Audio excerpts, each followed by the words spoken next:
अरे खाना बना रही थी या बीरबल की खिचड़ी जो तुझे इतना समय लग गया। इतने सारे पकवान बनाने की क्या जरूरत थी? कहीं इतना सब खाकर पेट में अपच बन गई तो। ओफो माँ, ये कोई मैदा मैगी पास्ता तो है नहीं जो कि हमारे पेट में जाकर अपच करे। ये सब तो हरे पत्तेदार सब्जियां और दाल चावल हैं जिनसे हमें प्रोटीन और विटामिन मिलते हैं। कुल मिलाकर सारा खाना शरीर के अच्छे पोषक तत्व के लिए सही है। अच्छा ठीक है मेरी डॉक्टर साहिबा, अब खाना भी परोस दे। इस बूढ़े के पेट में चूहे कूद रहे हैं। प्रेरणा टेबल पर बैठे अपने माता पिता को खाना परोसती है। प्रेरणा को खाना बनाने और खाना खिलाने का बड़ा शौक था। प्रेरणा की शादी की उम्र हो चली थी, इसलिए उसके माता पिता उसके लिए एक अच्छे घर का लड़का देखकर उसकी शादी पक्की कर देते हैं। फिर 2 महीने बाद उसकी शादी अनुराग नाम के लड़के से हो जाती है।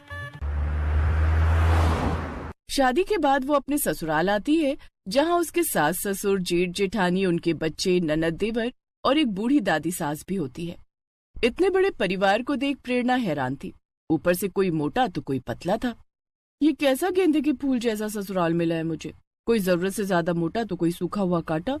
ननद सूखे कांटे की तरह दुबली पतली, ससुर जी का पेट ढोल की तरह फूला हुआ, और इनके पेट पर तो कोई आराम से कप प्लेट रखकर चाय पी ले। अपने ससुराल वालों को देखकर जहां प्रेरणा के मन में उथल पुथल छाई हुई थी, तो वहीं वो इस बात से पूरी तरह अनजान थी कि उसके ससुराल वाले मैगी के कितने शौकीन हैं। फिर उसकी सास उसका गृह प्रवेश करवाती है और उसको उसकी ददिया सास से मिलवाती है। जुग जुग जियो और सदा सुहागन रहो, दूधो नहाओ पूतो फलो। तभी जेठानी की बेटी रिया अपनी चाची का लहंगा पकड़कर कहती है, चाची चाची मुझे ना मैगी खानी है, आप मुझे मैगी बनाकर खिलाओगे ना?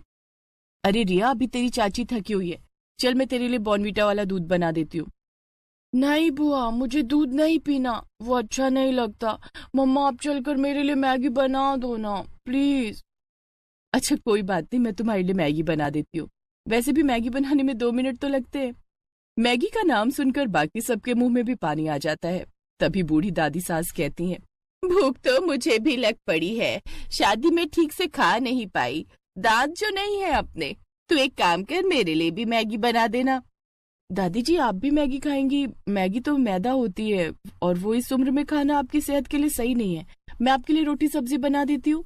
अरे नहीं नहीं बहू, मेरे दांत नहीं है तो वो मुझसे चबाई नहीं जाएगी, तू मैगी ही बना दे, मैं झट से सुड़क लूंगी।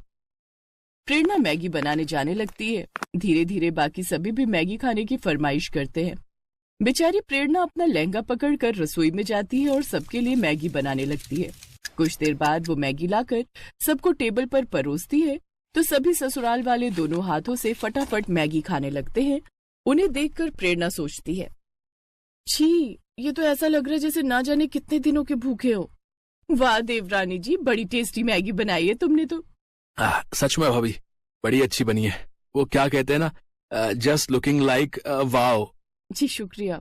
ये खा पी कर अपने अपने कमरों में चले जाते हैं और प्रेरणा बेचारी सबकी प्लेटें धोने लगती है।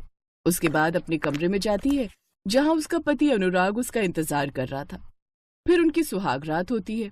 फिर अगली सुबह प्रेरणा नहाकर तैयार होकर अपनी पहली रसोई के लिए किचन में जाती है और सबके लिए तरह तरह के पकवान बनाती है। आज तो सब मेरे हाथ की बनी है मलाई चाप, शाही पनीर, दाल मखनी और मिक्स वेज खाएंगे तो खुश हो जाएंगे। सब अपनी उंगलियां चाटते रह जाएंगे। तभी उसकी सास और जेठानी मैगी के भरे हुए 2 बड़े बड़े बोरे लेकर वहां आते हैं। अरे बहू, ये तला भुना क्या बना डाला, ये सब कोई नहीं खाएगा। लेकिन माँ जी, ये सब पकवान मैंने आप सब के लिए बनाए हैं। उसे कोई नहीं खाएगा, यहाँ सब मैगी खाते हैं। लेकिन कल रात सबने वही तो खाई थी। अरे उसे खाना नहीं, चखना कहते हैं। हमारे यहाँ तो हर रोज 1000 मैगी बनती है, तभी हम सबका पेट भरता है। 1000 मैगी के नाम से तो प्रेरणा को चक्कर आने लगते हैं। हे भगवान, ये लोग इंसान है या राक्षस? खैर मुझे क्या, मेरे लिए तो आसानी है, झट से पानी उबालो, मैगी डालो, बस फिर बन गई मैगी। ऐसा करो, आज तुम प्याज के तड़के वाली मैगी, सूखी मैगी, तरी वाली मैगी, मसाले वाली मैगी और मीठी मैगी बना लो। भैंस की पूंछ, 5 तरह की मैगी खाकर ये कौन सा शक्तिमान बन जाएंगे, पपसी कहीं के। अब वो जल्दी जल्दी अलग अलग चूल्हों पर मैगी के पतीले रखती है। बाहर सभी बार बार घड़ी की तरफ देख रहे थे। कुछ देर बाद वो सबको 1000 पैकेट की बनाई हुई मैगी परोसती है। साथ ही अपने बनाए हुए पकवान भी रखती है, लेकिन उसके पकवान कोई नहीं खाता। सब मैगी पर टूट पड़ते हैं और कुछ ही देर में 5 पतीले चाट जाते हैं। फिर सब अपने कमरे में आराम करने चले जाते हैं और बेचारी प्रेरणा सारे बर्तन और रसोई की सफाई में लग जाती है। इसी तरह अगले दिन भी उसके सभी भुक्खड़ ससुराल वाले उससे मैगी बनाने के लिए कहते हैं। भाभी, आज न जरा चटपटी मैगी बना देना। हाँ, कल नमक मिर्च थोड़ा कम था। ठीक है ननद जी, वैसे आप दोनों भी चलिए ना मेरी मदद के लिए। अरे बस मैगी उबालनी तो है, कौन सा उसमें समय लगेगा। जाओ अब देर ना करो, सब खाने के लिए इंतजार कर रहे हैं। जी जेठानी जी। प्रेरणा रसोई में जाती है तो बाहर से आवाज आती है। और कितना समय लगेगा? जी बस लाई। एक तो ये खुद के सारे रायते की तरह फैले पड़े हैं, ऊपर से ऑर्डर तो ऐसे कर रहे जैसे मैं बहू नहीं काम वाली हूँ। मसाले खोलते वक्त वो उसकी आंख और नाक में भी चला जाता है, जिससे उसे आंखों में मिर्च और छींकें आने लगती हैं। वो जल्दी से अपना मुंह धोती है, फिर सबको 2 घंटे बाद मैगी परोस कर देती है। इसी तरह रोज रोज मैगी खाने से सबके पेट में दर्द रहने लगता है। किसी को दस्त, किसी को उल्टियां होने लगती हैं। यहाँ तक कि एक रोज रिया की तबीयत काफी ज्यादा गंभीर हो जाती है। साथ ही ददिया सास की हालत भी बहुत गंभीर हो जाती है।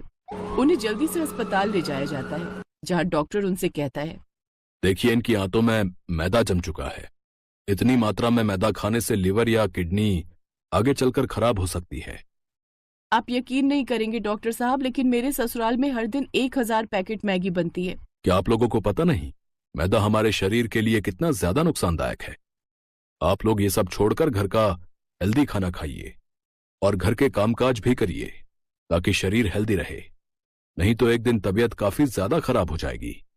कुछ दिनों बाद वो दोनों ठीक हो जाते हैं और अब प्रेरणा के ससुराल वालों को अपनी गलती का एहसास होता है और वो अब मैगी छोड़कर घर का खाना खाने लगते हैं। साथ ही अब घर के बाकी सब लोग भी प्रेरणा की मदद करते